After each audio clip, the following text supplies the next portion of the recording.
And we're talking about the great Target hack. Turns out it could be mob-related. How about that for a twist?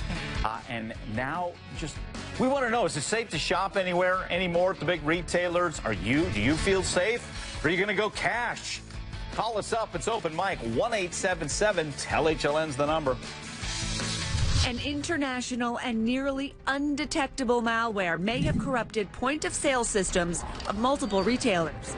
One person tweeted, "It takes me 10 years to build my credit, and it takes one swipe by Target to compromise my privacy." Consumers need to be aware right now, paying very close attention to their statements. You can check your statements online every single day. It's not just about getting a new card anymore. It's really about being wary about anyone approaching you for information. They've got enough data on you so that you start to trust them. So a lot of people asking, is it safe to shop? That's what we want to know. We're learning how Target and some other of your information was hacked, and the details are getting bigger and bigger and bigger. Yeah, it has to do with the machine that you swipe your card on. Those machines were infected with a malware virus. What's more, the Wall Street Journal is reporting it may be tied to organized crime from Russia. So Target has sent out this letter to customers. I received it. They write, your name, mailing address, phone number, or email address may have been taken during this intrusion. But what's worse, it isn't just Target. The company Eyesight, who contributed to the hacking investigation, says many retail organizations may not even know they are infected. Yeah, in fact, Reuters is reporting 6 other similar cyber attacks are happening across the country right now as you go out and swipe your card. So stores don't even realize they're being hacked.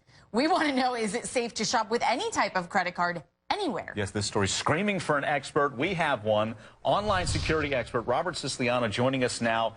Should we be worried? I mean, let's get back to the base question we're asking our viewers. Is it safe to shop anymore?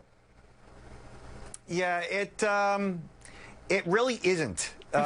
Using your credit card, using your credit card is a risky proposition when malware is discovered that's been sitting on a system for potentially months undetected. That is alarming. Should you shop online? Should you shop in stores? Well, you're going to. Are you going to pay cash? Some will stay with credit. In the end, you know, it's up to the consumer. If your card is compromised, that you have to pay attention to the statement. Otherwise, you're going to end up paying for, you know, an identity thief's dinner. Okay, but listen, it's not realistic to not shop. We have to use our credit cards. I don't carry around enough cash. We're going to use it. So if something happens, what do? I got this letter from Target. They said to me that I could have been compromised. So what am I supposed to do right now? And for anyone at home that has had the same thing happen. So right now, you go ahead, use your card, right? But you have to pay close attention to your statement. You know, like every month you get your paper statement, which 9 out of 10 people don't check their statement, which is amazing to me. If you don't check your statement, then it's your problem if you get breached, meaning that you're going to end up paying that bill and you're going to be stuck with the charges because you only have 60 days to refute unauthorized charges. Otherwise, pay attention to your statements, and every week go online and check your statement via the bank's or credit card's website, right? What I do is I check my statements online via my mobile phone.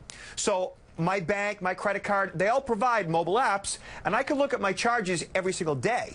So people are checking their Facebook accounts 20 times a day. Why not check your statement for your bank on your mobile device? Robert, you bring up a great point, and maybe people at home, maybe you're thinking, okay, forget credit cards or debit cards. I'm really just going to use my smartphone to buy stuff like the Starbucks app. We have that. You can make purchases by scanning your smartphone.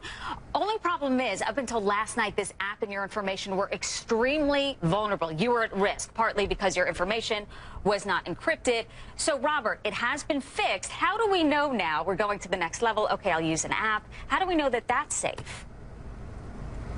So the application itself was more than likely designed so that the user, somebody holding the phone, would be able to see and access that data. And the company manufacturing it didn't think otherwise. Like, that's okay. But they didn't think that maybe if the phone's lost or stolen, then somebody else is going to have access to this data as well. And when that scenario was brought to their attention, they went ahead and they fixed it and they patched it up, which makes sense because that's really how it should be in the first place.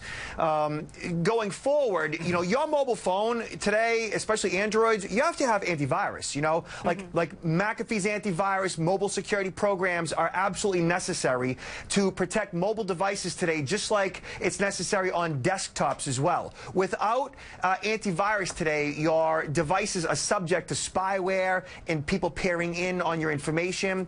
And you also have to password protect these devices because if they're lost or stolen in the wrong hands, they could access your information. Hey, Robert, real quick.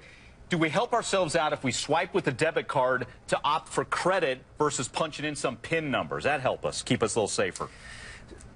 I like the idea of opting for credit. And the reason is because with your debit card, if your PIN code is compromised, that's money out of your bank account. That is your cash money out of your bank account. Whereas if it's the credit card option, that's credit. And there are different rules in place regarding debit versus credit cards. You basically have 60 days to refute a credit card charge and 2 days to refute a debit card charge. So I only use debit cards for deposits and withdrawals, but not as a check or credit card. My debit card sits in my wallet most of the time. Doesn't even have a Visa or MasterCard logo on it. So I use a credit card for everything. Great tip there. Yeah. Hey, Robert, thanks again. I mean, so many questions, so many folks worried out there. So we're talking 1 in 3 Americans affected. Some experts say it could end up being 2 out of every 3 Americans. So you've got questions. We're taking your calls. It's open mic. 1-877-TEL-HLN's the number.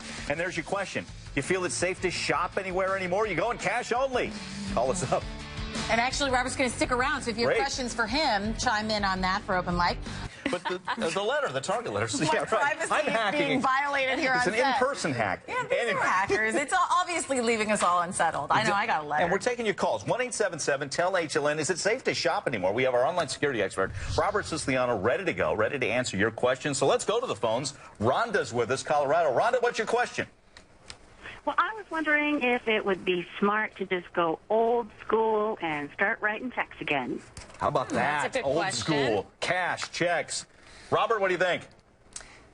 Well, it's certainly an option. You know, plenty of people write checks every day with and without fraud. So there's pros and cons to each.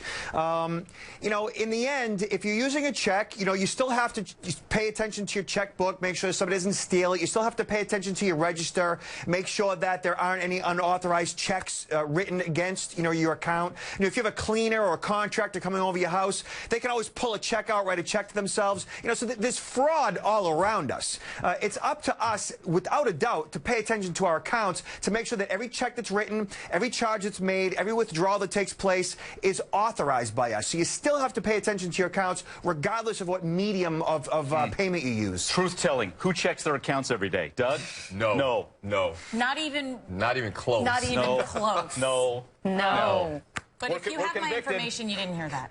That's right. Right. Yeah, So maybe there you go. once a month. All right, maybe. that's a good tip, Robert. We'll all get on that. Rachel's with us in Canada. Rachel, what's your question? I actually have a quick comment. I don't use any credit cards at all. I buy the prepaid Visa cards, register them, insure them. They're insured the same way that a regular Visa is. Use cash all the time. And the only place that my bank card goes is into my bank's machine. Rachel, I have a question for you, actually. What if you lose it? Do you worry about that? I've lost my credit card before, no harm, no foul, but you lose that, it's like losing a wad of cash. And also, don't you lose a... It's insured, I think, right? But if you register it, then it's insured just like a regular Visa is. Is it inconvenient to get all that cash out? To have cash on you at all times? It's easier than being hacked. And There you go, Rachel. Wow. Rachel, very confident. Proactive. Robert, give us your thoughts on Rachel's plan here. It's working for her. She's very confident, and she's not worried like the other 110 million. Yeah, she's a tad off the grid, just a tad, you know, but she's still involved. Still has a credit card, even though it's a temporary card. That's perfectly fine, you know. Look, we're moving forward with credit card payments, whether people like it or not. Eventually, we're going to move up to a more secure method of payment, which is called chip and PIN. Chip and PIN, also Euro, MasterCard, Visa. It's the credit card that has a little chip in it, which is a lot more secure than our existing cards. And eventually, we're going to go to the mobile phone for payment as well. So, and there might be some some vulnerabilities there, but look, there's always going to be vulnerabilities, whether it's cash, whether it's that, temporary credit card. There's always going to be fraud that we need to be aware of. So consumers just have to become savvy to all the different scams, be aware of the different ruses the bad guys are trying to pull over our eyes. And in the long run, these retailers all have to beef up their security, and government is going to have to get involved, because when hacks like this occur, it looks like there's going to need to be a bit more oversight. Got it. Let's get another call in. Skylar is with us from Alabama. Skylar, what's your comment or question? I had my identity stolen in 2005 by one girl, and she sold my name, my social, and all my personal information. And about every 3 months, I am still going to court. And what has happened is the credit cards have wrote off everything, because I went to the detectives. I did everything that I needed to do. And when the credit cards wrote it off, they sold it to debtors. So now I get contacted by all these debtors that buy my debt for pennies on the dollar, and then they add several $1,000s to it. And so where once was $20,000, now according to the debtors' courts, I owe over $70,000, but it isn't actually my debt. I go to court, I show the judge all the papers, and he said, okay, you don't owe it. So then what that lawyer does is he takes it back to his company, and he sells it to another debtor, and then they add more money to it. And hence your life, you've been battling this, I wouldn't say life ruin, but definitely an inconvenience, to say the least, for 9 years and counting. That's unbelievable. Hey, Skylar, good luck to you on that. Yeah, my goodness. Robert, thanks again. Great insight and advice here as we try and navigate the ever-expanding technology and how we can keep our info safe. Appreciate it. Have a good weekend, My Robert. pleasure. Thank you.